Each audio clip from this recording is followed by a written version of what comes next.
អង្គនិចាគ្រួសារទាហ៊ានជួមុខកូនរំឃ្លាតពីឪពុកប្រពន្ធឃ្លាតឆ្ងាយពីប្តីគ្មានឡើយក្តីសុខរស់នៅក្នុងលោកីអូកូនប្រុសស្រីឲ្យពុកសុំទងអូនសំឡាញ់អូនសែនល្អណាស់ទ្រាំរស់នៅក្នុងខ្ទមចាំងក៏មិន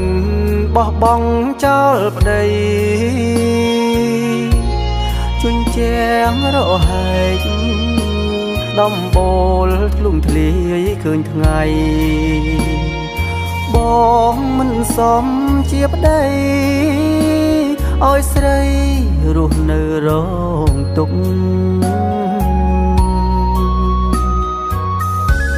ទោះផ្ទាំងយើងចាំងក៏អូនរងចាំចានខែទួតដល់រាប់ឆ្នាំអូនចាំស្នេហ៍មិនសាបសូន្យបងរំភើបណាស់ដែលបានធ្វើជាប្តីអូនរាំងសាប្តីហើយនឹងកូនទាំងដឹងថាខ្លួនលំបាកបងជាទាហានការពារទឹកដីតែបងមិនអាចថែស្រីឲ្យអូនស្គាល់តែទឹកភ្នែកតែដួងចិត្តអូនស្មងស្មាំងអិនមានរារែកទ្រូងបងស្ទើរតែធ្លាយបែ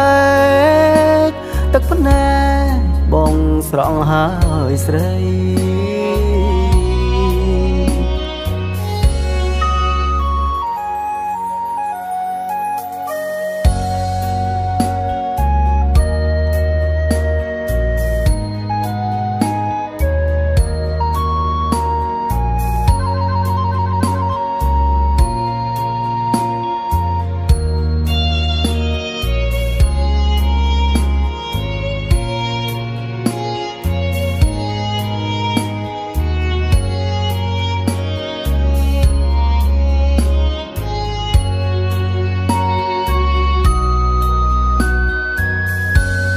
ទោះផ្ទាំងយើងចាំងក៏អូនរងចាំចានខែទួតដល់រាប់ឆ្នាំអូនចាំស្នេហ៍មិនសាបសូន្យបងរំភើបណាស់ដែលបានធ្វើជាប្តីអូនរាំងសាប្តីហើយនឹងកូនទាំងដឹងថាខ្លួនលំបាកបងជាទាហានការពារទឹកដីតែបងមិនអាចថែស្រីឲ្យអូនស្គាល់តែទឹកភ្នែកតែដួងចិត្តអូនស្មងស្មាំងអិនមានរារែកទ្រូងបងស្ទើរតែធ្លាយបែកទឹកភ្នែកបងស្រង់ហើយស្រី